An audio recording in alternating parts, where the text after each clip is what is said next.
ఓం నమః శివాయ.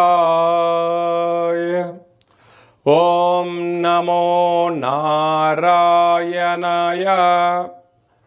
కర్మ నరదృష్టి నివారణ కాళభైరవాయ నమో నమః. ఓం గురు అరిష్టేతు సంప్రాప్తే గురు పూజాంచ కారయేత్. గురు ధ్యానం ప్రవక్ష్యామి.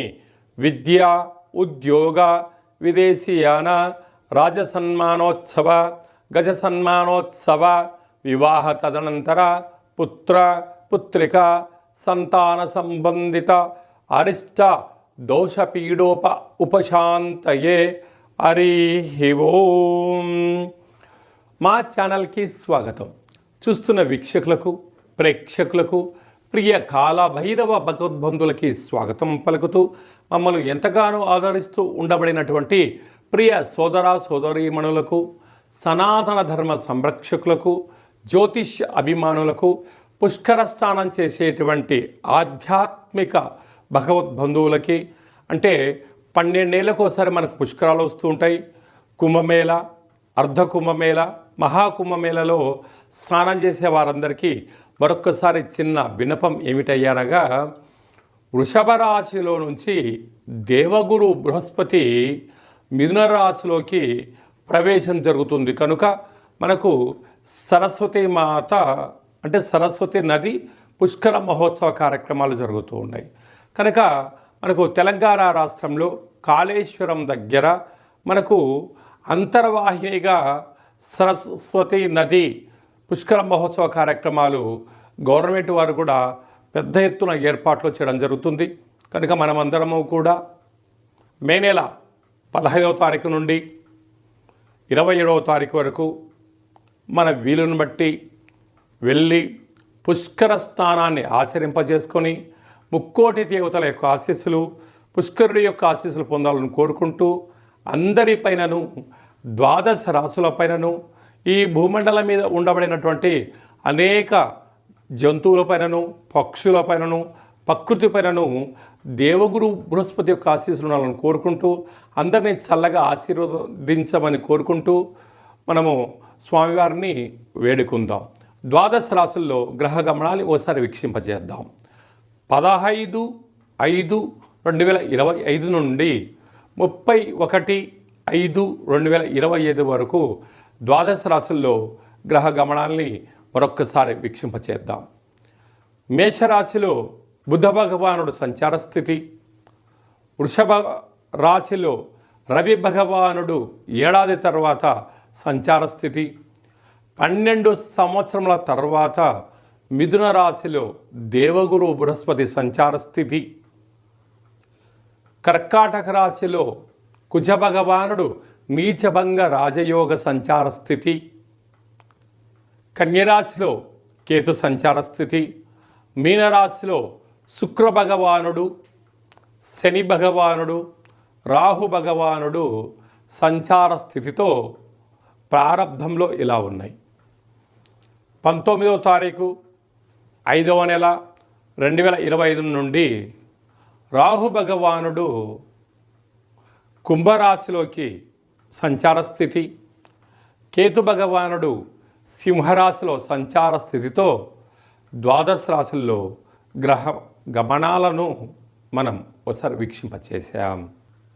మిథున రాశి వారికి 12 సంవత్సరం తర్వాత రాశిలోనే దేవగురు బృహస్పతి సరస్వతి నది పుష్కర సందర్భంగా ప్రవేశించడం, సంచారం చేయడం వలన విద్య, ఉద్యోగ, విదేశీయాన, ఆధ్యాత్మిక చింతన, తీర్థయాత్రలు, సేవా కార్యక్రమాలు, అన్నదాన కార్యక్రమాలు, వస్త్ర దాన కార్యక్రమాలలో పాల్గొనాలి అనేటి మీ కోరిక నెరవేరుతుంది. గురువుల యొక్క సేవ, దేవాలయ ప్రదక్షిణము, దేవాలయంలో సేవ, సత్సంగ మహోత్సవ కార్యక్రమంలో పాల్గొనడానికి చాలా మీరు ముగ్గు చూపిస్తారని చెప్పి కనుక్కోవాలి. ఇక మిథునరాశి వారికి ఇంకనూ యోగం కలగాలి అన్నట్లయితే ప్రవహించే నీటిలో పసుపు రంగు కలిగినట్టు వస్త్రాన్ని దానం చేయడం, పసుపును కొబ్బరికాయ నీటిలో వదిలేయడం వల్ల గురుయోగ్యత శక్తి కలిగి అద్భుత రాజయోగం మిథున రాశి వారి సొంతం అవుతుంది. రెండవ స్థానంలో కుజుడు సంచారం చేయడం వలన రుణ సమస్యలు, రోగ సమస్యలు తొలగిపోయే పరిస్థితి ఉంటుంది. ఇలాంటప్పుడే మౌనం, ధ్యానం, ఏకాగ్రత, సత్ప్రవర్తన వలన మీరు మరో మెట్టెక్కి స్థిరచర ఆస్తులు మీ సొంతం కాబోతాయి. అదే కాకుండా కూడా అర్ధాష్టమ కేతు, చిన్న చిన్న విషయాలకు ఆందోళన వద్దు. రాజ్యస్థానంలో శుక్రుడు, శని, రాహు సంచార స్థితి ఉండడం వలన ఉద్యోగస్తులలో, వ్యాపారాలలో గృహ మార్పు, ఉద్యోగ మార్పు కనిపించే పరిస్థితి ఉంటుంది. కనుక మీరు పెద్దగా ఆందోళన చెందనక్కర్లేదు. మీరు నిత్య నైతికంగా ఏ ఉద్యోగాన్ని అయితే చేస్తున్నారో, ఏ వ్యాపారాన్ని అయితే చేస్తున్నారో, ఏ కార్యకలాపాలు చేస్తున్నారో వాటిలో సమయాన్ని వెచ్చించి ఆనందకరమైనటువంటిగా మీరు మలుచుకోగలిగితే మిమ్మల్ని మించినటువంటి రారాజు ఎవరు లేరు అని చెప్పి కూడా గమనించాలి. ఏకాదశంలో బుధ భగవానుడు సంచారం చేయడం వలన మీ బుద్ధే మీ పెట్టుబడి, మీ సత్ప్రవర్తనే మీ విజయము, సమయపాలనే మీకు అనంతమైన సంపద మీ సొంతం కాబోతుంది. వ్యయంలో ఏడాది తర్వాత రవి భగవానుడు సంచారం చేయడం వల్ల చిన్న చిన్న విషయాలకు ఆందోళన తగదు.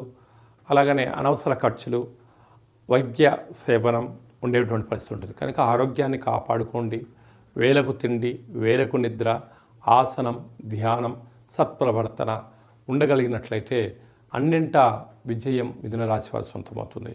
స్వయం వృత్తులు, సేవా రంగాలు, పోలీస్ శాఖ, రక్షణ శాఖ, మార్కెటింగ్ రంగంలో ఉండబడిన వారు, ఇంజనీర్ రంగంలో ఉండబడినారు, వ్యవసాయ సోదరీమణులు, గృహ భవన నిర్మాణ కార్యక్రమాన్ని చేసేవారందరికీ కూడా చాలా మంచి కాలం ఉందని చెప్పి గమనించాలి.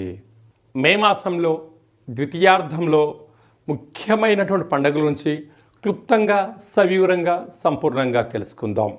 మనకు విశేషంగా 20వ తారీఖున వైశాఖ మాస బహుళ అష్టమి, అలాగనే 27వ తారీఖున వైశాఖ మాస కృష్ణపక్ష అమావాస్య సందర్భంగా మనమందరము కూడా గృహాన్ని శుద్ధిగా పెట్టుకొని కాళభైరవ స్మరణ, ధ్యానము, కాళభైరవ స్మరణ అష్టకాన్ని వినడం, సునకపు మహారాజు గారికి ఆహారాన్ని ఏర్పాటు చేయడం, అలాగనే కాకి వాహన దేవతకు ఆహారాన్ని ఏర్పాటు చేయడం వలన సంచిత కర్మ, ప్రారబ్ధ కర్మ, ఆగమిక కర్మలు తొలగిపోతాయని చెప్పి గమనించాలి. అలా కుదరలేదు అనుకుంటున్న వారందరూ కూడా మన యొక్క దేవాలయంలో నిత్యము కాళభైరవ హోమ కార్యక్రమాలు జరుగుతూ ఉంటాయి. ఈ కింది నెంబర్ను సంప్రదించినట్లయితే మీకు వీడియో కాల్ చేసి స్వామివారి యొక్క దర్శనం చేయించి మీరు అనుకున్న అన్ని పనులను విజయం సాధించేటువంటి కాళభైరవ హోమ కార్యక్రమాన్ని చేయించడం జరుగుతుందని చెప్పి కూడా గమనించాలి. అదే కాకుండా మనకు 15వ తారీఖు నుంచి 27వ తారీఖు వరకు మనకు సరస్వతి నది పుష్కరాల సందర్భంగా వీలైనంత వరకు వెళ్దాం, స్నానం చేద్దాం. గతించినటువంటి పెద్దవారికి అక్కడ హిరణ్య శ్రాద్ధము, సువర్ణ శ్రాద్ధము, అలాగా అనేక కార్యక్రమాలు, దశదానాలు చేయడం వలన వారి యొక్క ఆశీస్సులు మన కుటుంబాలకు శ్రీరామ రక్ష అని చెప్పి గమనించగలగాలి. అలా వెళ్ళలేనటువంటి వారందరికీ కూడా మనము ఆదివారము, మాస శివరాత్రి ఆదివారం సందర్భంగా అక్కడ కాళేశ్వరం దగ్గర ఇలాంటి కార్యక్రమాలు ఏర్పాటు చేయడం జరిగింది. వెళ్ళలేనటువంటి వారందరూ కూడా మీ పేర్లు, గోత్రనామములు, గతించిన వారి పేర్లను వాట్సాప్లో మీరు పంపించగలిగినట్లయితే మీకు వీడియో కాల్ చేయించి చూపించి దండం పెట్టించి మీకు ఆ పుష్కర జలాన్ని ప్రసాదంగా అందజేయడం జరుగుతుంది.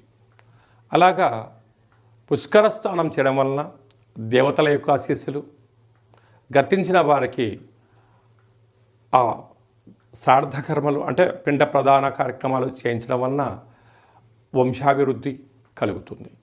అలాగనే స్మరణ, ధ్యానము, స్నానము వలన మనస్సు ప్రశాంతత కలిగి దేవగురు యొక్క ఆశీస్సుల వలన అఖండమైన విద్య, ఉద్యోగ, విదేశీయాన, రాజసన్మాన, రాజకీయ, పుత్రిక సంతాన దోషాలు, పిల్లల యొక్క చదువులు, పిల్లల యొక్క అభివృద్ధి, తల్లిదండ్రుల నుంచి మనకు వచ్చేటువంటి స్థిర చరాస్తులలో ఉండబడిన ఆటంకాలను కూడా తొలగిపోతాయని చెప్పి గమనించాలి.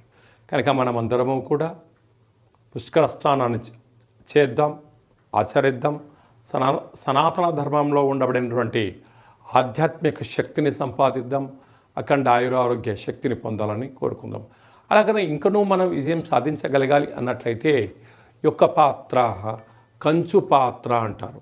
అందుకే కంచు మోగినట్టు కనకంబు మోగదు గదరా సుమతి అని చెప్తారు. అలాగే ఈ యొక్క కాలభైరవ స్వామి వారి యొక్క అక్షయ పాత్రను గృహంలో ఉంచుకొని ప్రతిరోజు ఉదయం, కుదరలేదు సాయంత్రం పూట ఇలా శబ్దం చేయడం వలన ఓంకార శబ్దం రావడం జరుగుతుంది.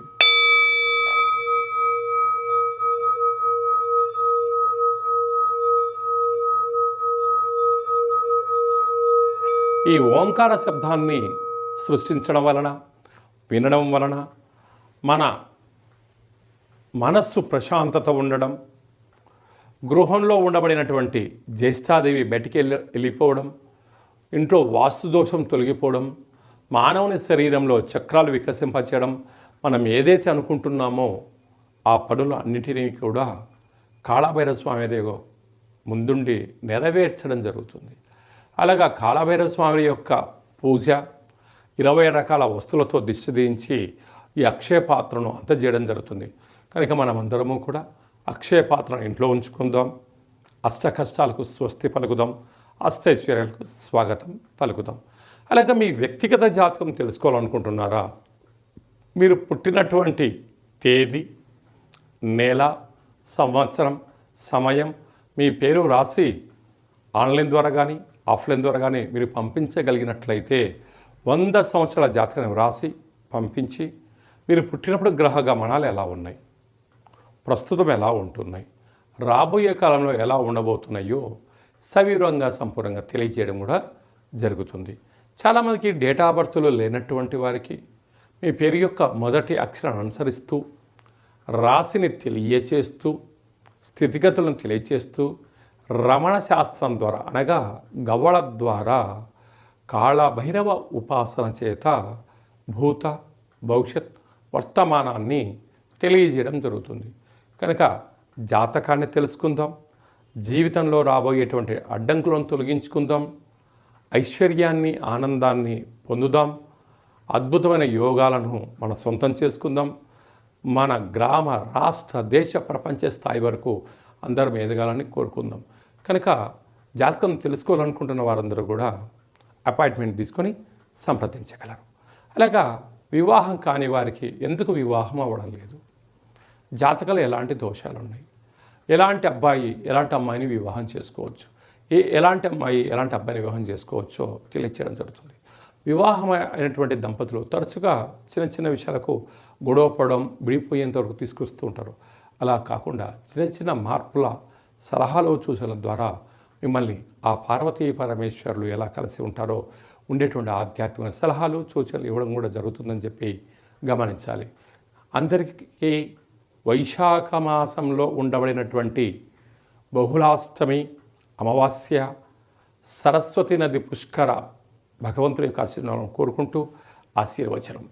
ఓం శతమానం భవతి శతాయు పురుష సతేంద్రియ ఆయుష్యేవేంద్రియే ప్రతిష్టతి ధనం ధాన్యం బహుపుత్రలాభం శత సంవత్సరం దీర్ఘమాయు సర్వే జనా సుఖినో భవంతు లోకా సమస్త సుఖినో భవంతు. సర్వం సంపూర్ణ కాళభైరవ దేవత, రుద్రదేవత, బృహస్పతి దేవత అనుగ్రహ ప్రసాద సిద్ధిరస్తు తదాస్తు. ఈ వీడియో మీకు నచ్చినట్టయితే లైక్ చేయండి, షేర్ చేయండి, మా ఛానల్ని సబ్స్క్రైబ్ చేసుకోండి. మేము చేస్తున్న ఆధ్యాత్మికమైన వీడియోలు అందరికన్నా ముందుగా మీరు చూడాలి అనుకుంటున్న వారందరికీ కూడా చూసి ఈ యొక్క ఆధ్యాత్మిక భక్తి సమాచారాన్ని భగవద్బంధులకు, మిత్రులకు చేరవేయండి. హిందూ ధర్మాన్ని కాపాడండి.